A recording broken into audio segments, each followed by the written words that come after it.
अस्सलामु अलैकुम वरहमतुल्लाहि वबरकातुह। मोहतरम भाइयों, बुज़ुर्गों, दोस्तों, ये हमारा इस्लाह मुआशरा का 1286वां सबक है। मोहतरम दोस्तों, जैसा कि कल के सबक में हमने एक इंटरनेशनल दी न्यूज़ उस पेपर के हवाले से ख़बर बताई थी कि India preparing for genocide of Muslims warn experts, यानी अमेरिका के एक्सपर्ट्स ने मुसलमानों को इस बात के लिए वार्न किया है कि भारत के अंदर भी मुसलमानों के नस्ल कशी की साजिशें और प्लानिंग हो रही है।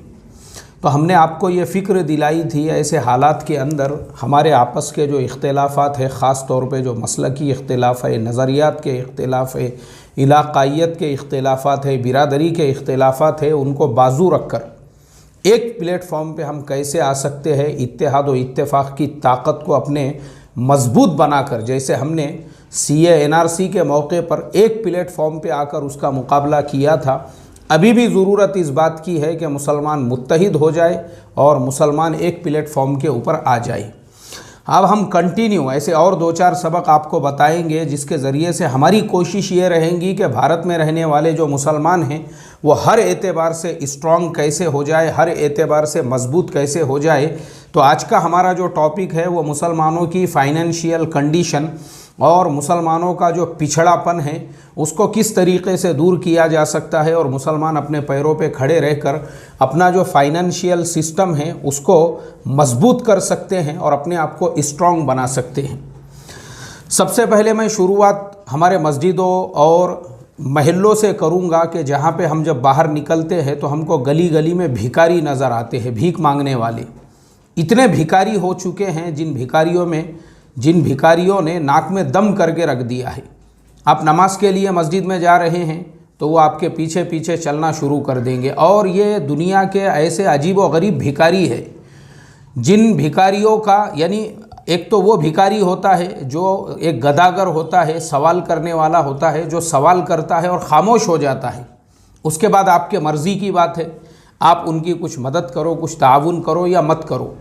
लेकिन हमारे मुसलमान महल्लों के अंदर जो नज़र आने वाले भिखारी है, ख़ास तौर पे जो मस्जिदों के बाहर खड़े रहने वाले हैं, होटलों के बाहर, यहाँ तक कि आप होटल के टेबल पे बैठे हुए हैं वहाँ तक वो पहुँच गए हैं भीख मांगने के लिए। इनका जो भीख मांगने का तरीक़ा है, एक तो कुर्ते को इस तरीक़े से खींचना है, इस तरीक़े से जो मांगने का तरीक़ा है उनका सलाम वालेकुम, यूँ ऐसा कुर्ते को ऐसे झटके मारना दूसरी एक तरफ से, तो और दूसरी तरफ से जो है ना, आप मजलिस में खड़े हुए हैं, कोई इनको लेना देना नहीं है उससे। अल्लाह हिफाजत फरमाए। ये प्रोफेशनल भिखारी है जिन्होंने मुसलमानों का नाम ख़राब कर दिया है। मुझे तो अफसोस होती है इन भिखारियों को देख देख कर।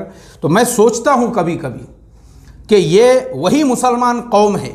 अगर हम इनकी तारीख़ को उठाकर देखेंगे, जब इन्होंने भारत के ऊपर हुकूमत की थी तो औरंगज़ेब आलमगीर रहमतुल्लाह अलैह का ज़माना पूरी दुनिया के अंदर एक ऐसा ज़माना था जिस ज़माने के अंदर भारत का जो 1 रुपया है उसकी कीमत इतनी ताकतवर थी कि वो 1 रुपया जो है ख़रीदने के लिए 4 पौंड देना पड़ते थे। जो इंग्लैंड की जो करेंसी है, यानी UK के जो पौंड है, वो 4 पौंड देने के बाद में 1 भारतीय रुपया वो मिलता था। यानी औरंगज़ेब आलमगीर रहमतुल्लाह अलैह के ज़माने में उन्होंने ऐसी इकोनॉमी को स्ट्रॉन्ग बनाया था।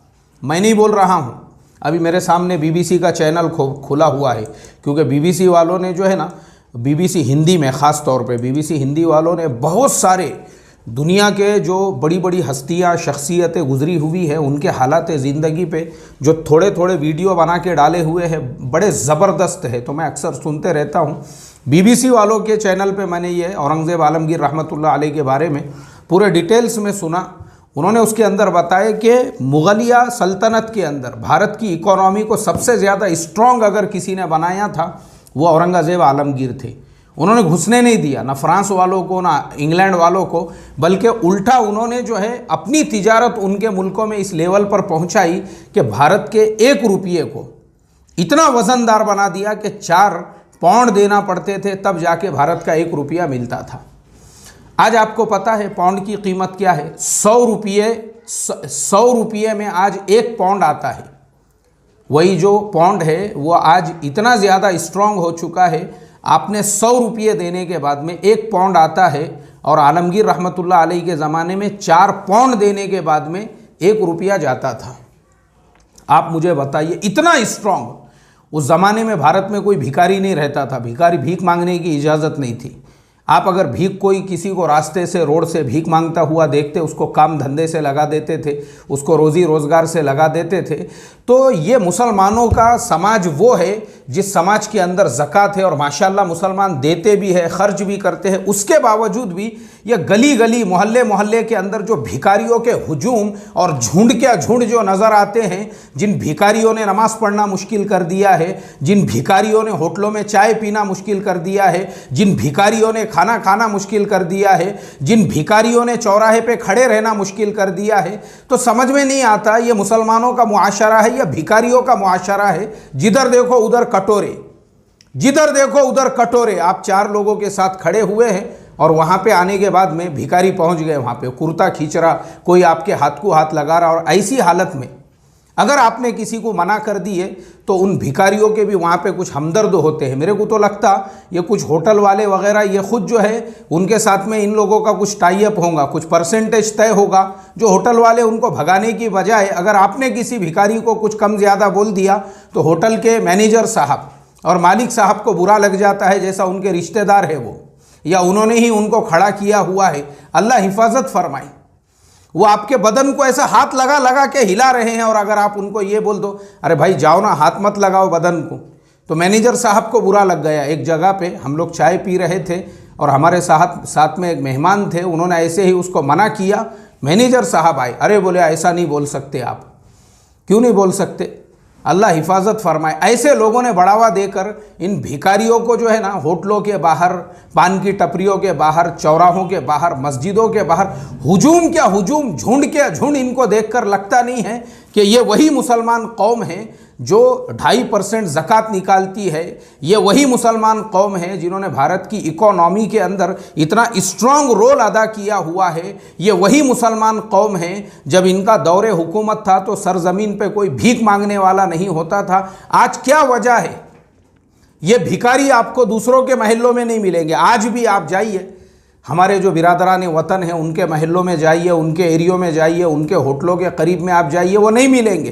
फिर हमारे एरियो में ही इनके झुंड, इनके हुजूम क्यों हैं? अल्लाह हिफाजत फरमाए। मेरे मोहतरम दोस्तों, मैं आपको यही बताना चाहता हूँ कि आप चाइना चले जाइए, आप साउथ कोरिया चले जाइए, आप थाईलैंड चले जाइए, मलेशिया चले जाइए, उन मुल्कों के अंदर आपको कोई भीख मांगने वाला नहीं मिलेगा, बल्कि वहाँ पे काम करने वाले मिलेंगे। चाइना के अंदर दोनों हाथ टूटे हुए हैं, पैर से एक आदमी काम कर रहा है। ये है वो लोगों की खुददारी। और हमारे मुल्क में भी है ना, ऐसा नहीं है कि नहीं है। हमारे अपने मुल्क में भी एक मासूम बच्चा है, वो चाय बेचता है, यहीं पे चाय बेचता है। मुश्किल से उसकी उम्र 12 साल होगी, चाय बेचता है वो। तो मैंने उसको 1-2 मरतबा देखा, मैंने उसको चाय के लिए बुलाया। मैं बोला बेटा स्कूल नहीं जाते? नहीं, बोले मैं स्कूल के बाद चाय बेचता हूँ। अच्छा, क्योंकि आजकल तो ऑनलाइन क्लासें चल रही है। मैं बोला चाय कहाँ से लाते, किस होटल वाले की चाय बेच रहे? बोले नहीं, मैं होटल की नहीं बेचता हूँ, मैं घर की ही भेजता हूँ, मेरे अम्मी मुझे चाय बना कर देते हैं। तो फिर मैंने ये मामूल बनाया कि अगर ज़रूरत नहीं भी है तो हम उसकी चाय लेते हैं ताकि उसका ताउन हो सके, उसकी मदद हो सके। खुददारी इसे कहते हैं और बेगैरती इसे कहते हैं, भीख मांगने को। और ये भिखारी जो है ना, ये प्रोफेशनल्स है। आप देखो, आपको इनके बदन के ऊपर, इनके कानों में आपको सोने के जेवरात नज़र आएंगे, इनके हाथों में आपको सोने चांदी के कड़े नज़र आएंगे, इनके पैरों में आपको सोने चांदी के जेवरात नज़र आएंगे, इनके हाथों में आपको सोने चांदी की अंगूठियाँ नज़र आएगी। हमारे मुफ्ती साहब और मैं, हम दोनों एक जगह पे चाय पीने के लिए गए, और चाय पीने के बाद में हम निकले वहाँ से, तो एक बड़ी भी जो है ज़बरदस्ती हमारे मुफ्ती साहब से भीख मांगने लगी। मुफ्ती साहब को मैंने बोला दो मत। मैं बोला देखो, मैं बड़े भी के हाथ में जो है 4 उंगलियों के अंदर अंगूठियाँ पहनी हुई है। बुढ़ापे के अंदर क्या ज़रूरत है इसको अंगूठियाँ पहनने की? काय के वास्ते अंगूठियाँ पहनी इसने? और भीख मांग रही है, बेचना वो अंगूठियाँ, बेच के अपना घर चलाना। हाथों के अंदर अंगूठियाँ पहनी हुई है और उस पर भीख मांग रही है। अल्लाह हिफाजत फरमाए। और ऐसा यानी ये जो प्रोफेशनल भिखारी है, आप अगर देखेंगे एक जगह पे हम लोग खड़े हुए हैं, एक मशवरा चल रहा है एकदम गंभीर मसले के ऊपर, और वहाँ पे एक बुढ़िया आ गई। तो हमारे एक साथी ने 10 रुपये निकाले और 10 रुपये उसको देने लगे। तो भिखारन कहने लगी, बोले 10 रुपये नहीं, मुझे 100 रुपये चाहिए। उन्होंने बोले देखो अभी मेरे पास है नहीं, मैं 10 रुपये ही दे रहा हूँ। बोले देख, अगर तू झूठ बोलेगा, तेरे पास 100 होके भी नहीं देंगा ना, तो तेरे को और तेरे पूरे फैमिली को कोरोना की बीमारी हो जाएगी। आप देखिए अब उसकी दादागिरी, भाईगिरी, यानी हफ्ता वसूली, अगर नहीं देगा तो ऐसा हो जाएगा, याद रख। अल्लाह हिफाजत फरमाए। तो कैसा है, मुझे अफसोस होता है इस बात के ऊपर। तो मेरे आज के सबक का खुलासा यही है, ये जितने प्रोफेशनल भिखारी हैं इनको भीख देना बंद करो। कोई ज़रूरत नहीं है इनको भीख देने की। आप जो सदका देना चाहते हैं, खैरात देना चाहते हैं, उसके मुस्तहिक को दो आप।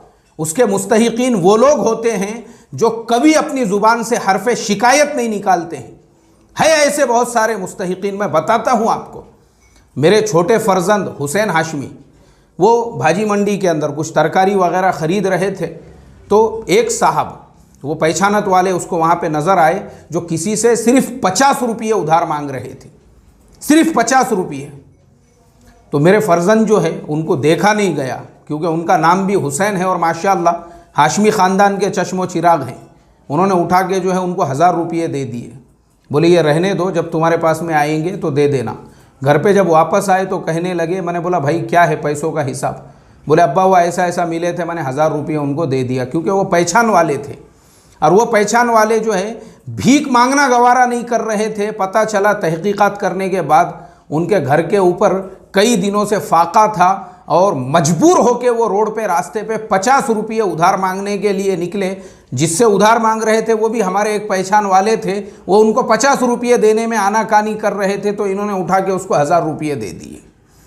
तो क्या होता है, मैं ये वाक़या आपको इसलिए सुना रहा हूँ, आपके खुद के बिल्डिंग में, आपके खुद के पड़ोस में, आपके खुद के रिश्तेदारों के अंदर होंगे ऐसे बहुत सारे लोग जो मुस्तहिक है, लेकिन उनको भीख मांग नहीं सकते अपने गैरत और खुददारी की वजह से। ऐसे लोगों की मदद करो ना आप, ज़कात के ज़रिए से, सदक़ात के ज़रिए से। और ये जो प्रोफेशनल भिखारी है, मस्जिद के सामने खड़े की कुर्ते को झटकना शुरू, सलाम अलैकुम मामू जान। अरे क्या है ये? जहाँ पे देखो वहाँ पे कुर्ते को ऐसा झटक झटक के, कोई कुर्ते को झटक रहा, कोई हाथ हिला रहा, आप बात कर रहे, ऐसा पूरा हिला हिला के आपको। अल्लाह हिफाजत फरमाए। तो इसके लिए मेरा आज के सबक का खुलासा ये है, अपने आप को फाइनेंशियल स्ट्रॉन्ग बनाना, उसके लिए ज़रूरी ये है कि हम अपने समाज को, हम अपने मुआशरे को, हम अपने महल्ले को इन भिखारियों से खाली करें। जो प्रोफेशनल भिखारी है, धंधा है जिनका, जिनके हाथों में जो है 4-4 उंगलियों में सोने चांदी की अंगूठियाँ पहनी हुई है, कान में जो है सोने चांदी की बालियाँ है, नाकों में सोने चांदी की नथ पहनी हुई है, पैर के अंदर सोने चांदी के पाजेब पहने हुए हैं, और फिर भीख मांगने को तैयार है। अल्लाह हिफाजत फरमाए। अस्सलामु अलैकुम वरहमतुल्लाहि वबरकातुहू।